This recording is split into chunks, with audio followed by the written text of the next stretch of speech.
নমস্কাৰ এটি গুৰুত্বপূৰ্ণ বাতৰিলৈ ষ্টুডিঅ'ৰ মজিয়াত মই উৎপল দাস। প্ৰধানমন্ত্ৰী নৰেন্দ্ৰ মোদীৰ 12 বছৰীয়া সফল কাৰ্যকালৰ উপলক্ষে যোৰহাট জিলাৰ বিভিন্ন উন্নয়ন খণ্ডত জনকল্যাণ শিবিৰৰ সফল শুভাৰম্ভ। News direct report. দেশৰ মাননীয় প্ৰধানমন্ত্ৰী নৰেন্দ্ৰ মোদীয়ে 12 বছৰীয়া সফল কাৰ্যকালৰ উপলক্ষে 18 জুন 2026 তাৰিখে যোৰহাট জিলাৰ বিভিন্ন উন্নয়ন খণ্ডত জনকল্যাণ শিবিৰ সেৱা সংকল্প বিকাশ আৰু জনভাগিদাৰী কাৰ্যসূচী সফলতাপূৰ্বক শুভাৰম্ভ কৰে। কেন্দ্ৰীয় আৰু ৰাজ্য চৰকাৰৰ জনকল্যাণমূলক আঁচনিসমূহৰ সুফল প্ৰতিজন যোগ্য ব্যক্তিৰ ওচৰলৈ লৈ যোৱাৰ উদ্দেশ্যে এই বিশেষ শিবিৰসমূহৰ আয়োজন কৰা হৈছে।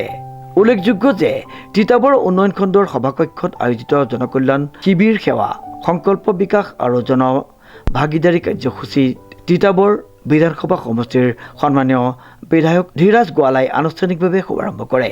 এই শুভাৰম্ভণি অনুষ্ঠানত তিতাবৰৰ 26খন গাঁও পঞ্চায়তৰ সভাপতি, ৱাৰ্ড সদস্য, আঞ্চলিক পঞ্চায়তৰ সদস্যসকল, 4টা জিলা পৰিষদৰ সন্মানীয় সদস্যবৃন্দৰ লগতে জিলাখনৰ 12টা বিভিন্ন বিভাগৰ প্ৰতিনিধিসকল, তিতাবৰ খণ্ড উন্নয়ন বিষয়াৰ লগতে খণ্ড উন্নয়ন কাৰ্যালয়সমূহৰ বিষয়া কৰ্মচাৰী উপস্থিত থাকে।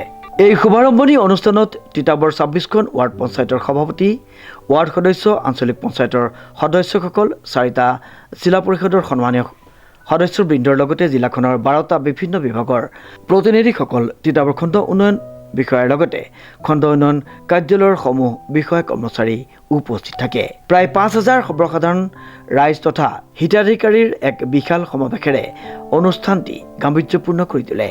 বিশেষকৈ যিসকল ব্যক্তিয়ে বৰ্তমানলৈকে কোনো চৰকাৰী আঁচনিৰ সুবিধা লাভ কৰা নাই, তেনে বহুসংখ্যক লোকে প্ৰয়োজনীয় নথিপত্ৰসমূহ লগত লৈ এই শিবিৰত অংশগ্ৰহণ কৰে আৰু নিজৰ নাম পঞ্জীয়ন কৰে। জিলাখনৰ আন প্ৰান্ততো শিবিৰ সম্পন্ন। তিতাবৰৰ সমান্তৰালভাৱে জিলাখনৰ আন কেইবাটাও উন্নয়ন খণ্ডত এই জনকল্যাণ শিবিৰ ব্যাপক উৎসাহ উদ্দীপনাৰ মাজত অনুষ্ঠিত হয়। ইয়াৰ ভিতৰত মৰিনী বিধানসভা সমষ্টিৰ বিধায়ক ৰূপজ্যোতি কুৰ্মী উপস্থিতিত পূব যোৰহাট উন্নয়ন খণ্ড আৰু কলিয়াপানী উন্নয়ন খণ্ডত এই জনকল্যাণ শিবিৰ কাৰ্যসূচী ৰূপায়িত কৰা হয়। ইয়াৰ উপৰিও পূব টিয়ক উন্নয়ন খণ্ড, মধ্য যোৰহাট উন্নয়ন খণ্ড আৰু উত্তৰ পশ্চিম যোৰহাট উন্নয়ন খণ্ডতো জনকল্যাণ শিবিৰ সফলভাৱে অনুষ্ঠিত কৰা হয়। শিবিৰত গুৰুত্ব প্ৰদান কৰা মুখ্য আঁচনিসমূহ হৈছে PM কিষাণ, প্ৰধানমন্ত্ৰী কৃষক সন্মান নিধি, আয়ুষ্মান ভাৰত, প্ৰধানমন্ত্ৰী জন ধন যোজনা, কৃষক ক্ৰেডিট কাৰ্ড, প্ৰধানমন্ত্ৰী ফচল বীমা যোজনা, প্ৰধানমন্ত্ৰী আৱাস যোজনা, PM স্বনিধি, ৰাষ্ট্ৰীয় সামাজিক সহায়তা কাৰ্যসূচী, মুখ্যমন্ত্ৰীৰ মহিলা উদ্যমিতা অভিযান, নিযুত মইনা আঁচনি, মুখ্যমন্ত্ৰীৰ আত্মনিৰ্ভৰ অসম অভিযান। বিভিন্ন বিভাগে শিবিৰস্থলীত প্ৰদৰ্শনীমূলক ষ্টল স্থাপন কৰি জনসাধাৰণক চৰকাৰী আঁচনি, সেৱা আৰু সুবিধাসমূহৰ বিষয়ে অৱগত কৰে। সমূহ জনপ্ৰতিনিধি, চৰকাৰী বিভাগৰ বিষয়া কৰ্মচাৰী আৰু সৰ্বসাধাৰণ ৰাইজৰ সক্ৰিয় তথা স্বতঃস্ফূৰ্ত অংশগ্ৰহণেৰে এই জনকল্যাণমূলক প্ৰয়াস সৰ্বতোপ্ৰকাৰে সফল হৈ উঠিছে। উৎপল দাসৰ এক বিশেষ প্ৰতিবেদন, নিউজ নাও।